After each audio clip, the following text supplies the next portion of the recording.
la bienvenida a este espacio a Karen Sichel. Ella es abogada, especialista en políticas públicas, también docente de la UDLA. Gracias por estar con nosotros esta mañana para el análisis. Buenos días. Gracias por la invitación, Liz. Doctora, estamos en la semana final de una campaña electoral para algunos calificada con mucha demagogia de por medio, con mucho de propuestas del qué se hará, pero no tanto del cómo se lo hará. Y en todo caso también para algunos ya con un panorama definido. ¿Lo percibe usted también así? Creo que en esta campaña política quienes han perdido son los ciudadanos. Realmente no ha habido una correcta difusión de las propuestas. Creo que los candidatos han sido incapaces de decirnos a través de qué mecanismos jurídicos, políticos y económicos van a cumplir con las promesas que han hecho. Creo que el sistema de partidos ha impedido que esto se dé porque el tener 16 candidatos es insostenible. Y lamentablemente, al tener esta dispersión electoral y este número de candidatos y estas campañas que no tienen realmente una narrativa o un orden lógico, los mayores perdedores de esta campaña somos los ecuatorianos que vamos a ir a las urnas, seguramente con más preguntas que respuestas sobre cómo estos 16 candidatos quieren supuestamente salvar al Ecuador. Pero, sin embargo, hasta cuando se podía difundir encuestas, esto se proyectaba con la consolidación de dos fuerzas políticas. Pero hay quienes consideran que pudiera también darse de repente algún tipo de sorpresa, un cambio, y que no se debe descartar la posibilidad de que uno de los candidatos llegara en una primera vuelta.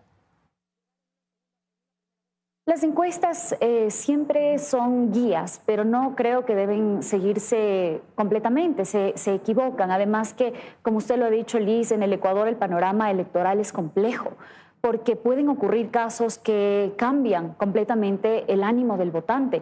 Incluso asuntos externos, política exterior, como por ejemplo lo que está ocurriendo en Estados Unidos, las deportaciones, los inmigrantes. Creo que todas estas noticias que no están bajo el control de los candidatos pueden cambiar el ánimo de los ciudadanos el día domingo. Pero como usted ha señalado, ciertamente hay dos candidaturas que son fuertes. Ambas dicen que podrían ganar en primera vuelta según sus encuestas. Y lo que tenemos que ver, creo yo, es pedirle a los ecuatorianos que cuando vayan a las urnas lo hagan pensando en el país. Lo hagan pensando que este es un momento importante para el Ecuador. Estamos en medio de un conflicto armado interno y necesitamos que los ecuatorianos voten con civismo. Hasta antes del debate se hubiera pensado a lo mejor, doctora, que había un empate, por decirlo de alguna manera, entre 14 candidatos versus los dos que iban liderando las encuestas. Pero después del debate, incluso ese tercer lugar, se ve un cambio. Hay quienes, luego de escuchar a Andrea González, pues deciden respaldarla más. Ella sube en tercer lugar, pero aún consolidando la votación de los indecisos no le alcanzaría para entrar quizás a competir en esta contienda, ¿no? Y eso lleva a que de una u otra manera el Ecuador siga definiéndose en las urnas entre el correísmo y un anticorreísmo. Creo que lamentablemente la polarización que vivió el país durante los años del correísmo, las sabatinas, todos esos años en donde se puso a los ecuatorianos contra otros ecuatorianos, caló muchísimo y nosotros estamos viviendo esas consecuencias. Este es un fenómeno no solo en el Ecuador, es un fenómeno mundial, el mundo está polarizado, pero en el Ecuador tiene un origen particular en este discurso de odio, en este discurso de separación, que fue la táctica que permitió que el movimiento de la Revolución Ciudadana domine a través de la separación. Y ahora nosotros, años después, vivimos la consecuencia de esa polarización y esa separación y parecería ser que todos los debates culminan en esta posición, correístas, anticorreístas. Incluso aquellos analistas políticos que en un inicio decían esta división no es tan importante, al final de cuentas sí importa, porque parecería ser que interfieren en los valores de la ciudadanía. Es decir, por ejemplo, tomemos un ejemplo, el caso de Venezuela. El hecho de que, por ejemplo, la candidata Luisa González sea incapaz de decirnos su posición, es decir, no tenga ni siquiera un poco de transparencia, de darnos su posición, y que cuando venga el presidente electo Edmundo González, los candidatos de la Revolución Ciudadana hagan de todo menos asistir. Nos da muestras de cuál es su línea y por eso es que causa esta división en la ciudadanía, esta división de yo no quiero apoyar a un régimen totalitario, yo no quiero apoyar a un régimen que apoya a una dictadura. y también a un régimen fallido, porque lo que estamos viendo, por ejemplo, Liz, en el Consejo de Participación Ciudadana y Control Social, que es un invento de la Revolución Ciudadana, muestra que su plan político falló. Y creo que esas divisiones se acentúan y sí terminan tomando partida en las elecciones. Pero mire usted, precisamente dentro de esas propuestas de campaña, algunos candidatos han hablado de recuperar la institucionalidad en el país. Con lo que está ocurriendo en el Consejo de Participación Ciudadana y Control Social, un ente fallido, que ahora pues los denominados consejeros de la Liga Azul fueron destituidos, ¿hacia dónde se debería enfocar entonces sí la materialización de esto que fue propuesta de muchos de los candidatos? La Corte Constitucional ha señalado que para hacer cambios orgánicos del poder, me refiero a las instituciones del país, si es que nosotros queremos reformar la sustancia del Consejo de la Judicatura, la sustancia del Consejo de Participación Ciudadana, eliminarlo, transformar la Asamblea Nacional, esos cambios se pueden hacer vía reforma parcial a la Constitución o vía Asamblea Constituyente. La reforma parcial a la Constitución requiere que pase por la Asamblea Nacional. Y yo me permito recordar que estos cambios ya se han tratado de hacer. Se han tratado de hacer en el 2019, en el 2023, han habido grupos ciudadanos, grupos políticos que han buscado reformar nuestra institucionalidad. Lamentablemente eso, Liz, ha sido siempre tumbado, obstaculizado por los políticos de siempre. Entonces, el problema, Liz, que tenemos es mucho más complejo. Es decir, aun si es que nosotros estamos de acuerdo que la institucionalidad es un problema, que la es. El problema es que parece que nuestros políticos se benefician de ese sistema y por lo tanto no tienen una real intención de cambiar ese sistema. Ahí lo vemos al expresidente Rafael Correa lamentándose la expulsión de la Liga Azul cuando ellos incumplieron con la ley, hicieron trampa. Y yo me pregunto, y perdón Liz que haga esta reflexión, pero estamos en elecciones, ¿cómo es posible que nos pidan el voto? ¿Cómo es posible que alguien que nos trata de tontos a los ciudadanos, porque eso hacen? Yo vi la reacción del expresidente Rafael Correa en sus redes sociales diciendo, ¿cómo es posible que los destituyan por una supuesta cercanía? Es decir, nos tratan de tontos a los ecuatorianos, nos mienten en la cara y luego nos piden el voto. Y yo creo que esto sí amerita una reflexión por parte de la ciudadanía de por qué le voy a dar mi voto a una persona que me miente y a una persona que ni siquiera me respeta intelectualmente y por eso continúa con estas mentiras cuando todo vimos lo que hizo la Liga Azul y su campaña política. Pero eso no llegó hasta ese punto también porque no hubo el control por parte del Consejo Nacional Electoral, no hubo quizás la sanción respectiva en su momento al darse cuenta que hubo una campaña política electoral de por medio para los integrantes de esta denominada Liga Azul, cosa que ahora pues ha sido reconocida.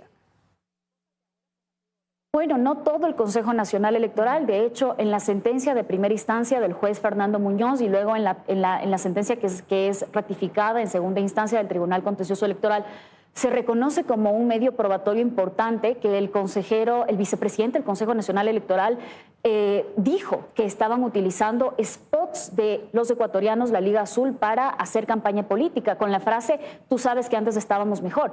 Esto significa, Liz, que los consejeros de la Liga Azul usaron recursos públicos, es decir, fondos de los ecuatorianos para infringir la ley y también para trampear al sistema. Entonces, no todo el Consejo Nacional Electoral, pero sí el Consejo Nacional Electoral, a ciencia y paciencia de muchos de sus miembros, permitieron que no exista un control electoral suficiente. Y luego vemos la demora que tuvo también el Tribunal Contencioso Electoral en tomar una decisión cuando esos consejeros nunca debieron estar un día sentados en esa silla. Y creo, Liz, que esto nos debería llevar a una reflexión de los ecuatorianos debemos cumplir con la ley. Ahora ellos se dicen perseguidos políticos, ahora ellos dicen, y las personas que votaron por mí, es que el problema, Liz, es que esas personas nunca tuvieron que estar en ese lugar, nunca tuvieron que sentarse en ese consejo en primer lugar. Y es que como están acostumbrados a no cumplir con la ley, están acostumbrados los políticos a que ellos pueden hacer lo que les da la gana con su corona, entonces ahora sí, cuando alguien comienza a hacer su trabajo y hay una justicia que les pone límites, entonces son perseguidos políticos. Entonces, de nuevo, reitero, Liz, estamos en un periodo electoral, dejemos de votar por esas personas que no cumplen con la ley, por esas personas que luego se llaman perseguidos políticos porque son tramposos. Realmente no merecen nuestro voto. Ahora, si se mantienen las proyecciones para este domingo, eso llevaría también a que la Asamblea esté conformada por dos minorías, sí, antagónicas, que van a tener la mayor concentración de legisladores. ¿Y eso cómo pudiera proyectar también este cogobierno entre Ejecutivo y Legislativo para un nuevo periodo? Creo, Liz, que sí puede ser que la Asamblea Nacional tenga esta división mayoritaria de estas dos fuerzas, pero también creo que vamos a tener, como hemos tenido en los periodos anteriores, una asamblea fracturada. ¿Por qué? Por el número de candidatos presidenciales que tenemos, que si bien no van a llegar a segunda vuelta, quizás, como usted decía al inicio, no sabemos si es que va a haber segunda vuelta, pero el problema es que esos candidatos, esos 14 candidatos que están ahí, están apuntando a la Asamblea Nacional. Y como en el Ecuador, Liz, nosotros no tenemos organizaciones políticas estables debido al sistema mal hecho que fue instaurado y constitucionalizado en Montecristi, en donde cualquier aparecido puede tener un movimiento político, en donde pueden haber movimientos políticos con una persona financiados por el Estado, es decir, por los ciudadanos, debido a ese sistema podrido que tenemos ahí en la Constitución. Lamentablemente, esa Asamblea Nacional, esos asambleístas que van a ser elegidos como parte de este proceso electoral, no van a obedecer a fundamentos ideológicos, no van a obedecer a un liderazgo de un partido, sino van a obedecer a sus intereses coyunturales.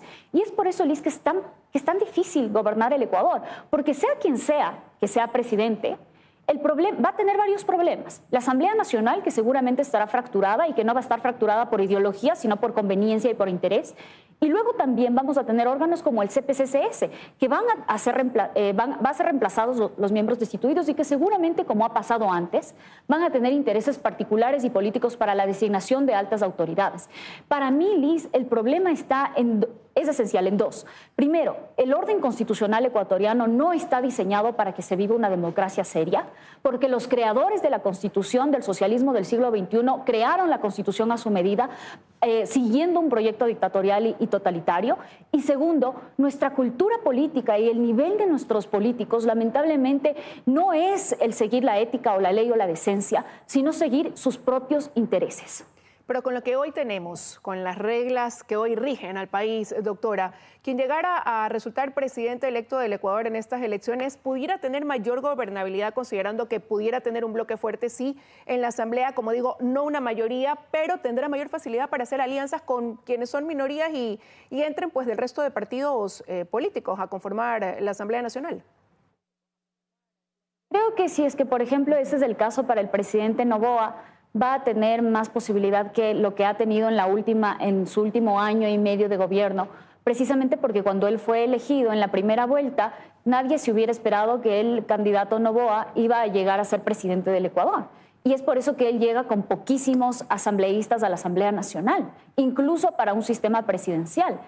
Entonces, creo que quien sea que sea presidente va a llegar con un bloque un poco más consolidado, pero también creo, Liz, que va a haber una fracturación y van a ser en esos espacios pequeños que han dividido las elecciones, estos 14 otros binomios, que va a estar realmente qué partido puede captar a la mayor cantidad de votos. Y ahí sí me gustaría saber si es que, por ejemplo, el partido de gobierno va a continuar con su discurso de los últimos meses anticorreístas o va a tomar su discurso de los primeros meses de gobierno en donde se alió con el correísmo. Porque, claro, un discurso es para las elecciones y luego siempre es otro discurso una vez que llegan al poder para generar gobernabilidad. Ahora, estaría bien que hagan esos acuerdos, lo importante sería que haya transparencia.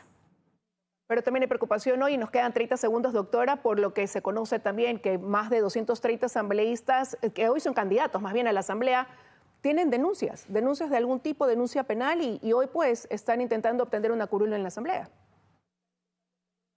Lamentablemente, Liz, nuestro sistema electoral es tan putrefacto que las personas a veces utilizan las candidaturas políticas para huir de la justicia. Como usted ha señalado, candidatos a los asambleístas que tienen procesos penales, que tienen problemas con el SRI, que tienen obligaciones en su pago de impuestos, están ahí para candidatizarse. ¿Qué nivel de políticos nosotros están nominando a esos movimientos políticos? Para mí, Liz, la respuesta es: tiene que haber una reforma política. Tenemos los ecuatorianos que reclamar. No puede ser que nos pongan a esas opciones de candidatos personas que están denunciadas, personas que tienen vínculos con las mafias, pero sí podemos hacer algo, Liz. Tenemos herramientas virtuales que están a disposición de la ciudadanía para ver quiénes son los candidatos, para ver quiénes tienen estos problemas. Y de nuevo, repito, no desperdiciemos nuestro voto. No votemos por aquellas personas que tienen estos antecedentes. No votemos por estas personas que son amigas de las dictaduras. No votemos por estas personas que hacen trampa. Tenemos una responsabilidad con el país y eso empieza con nuestro voto cívico e informado. Quiero agradecerle, doctora, que nos haya acompañado con el análisis esta mañana. Que tenga un buen día. Gracias, Liz.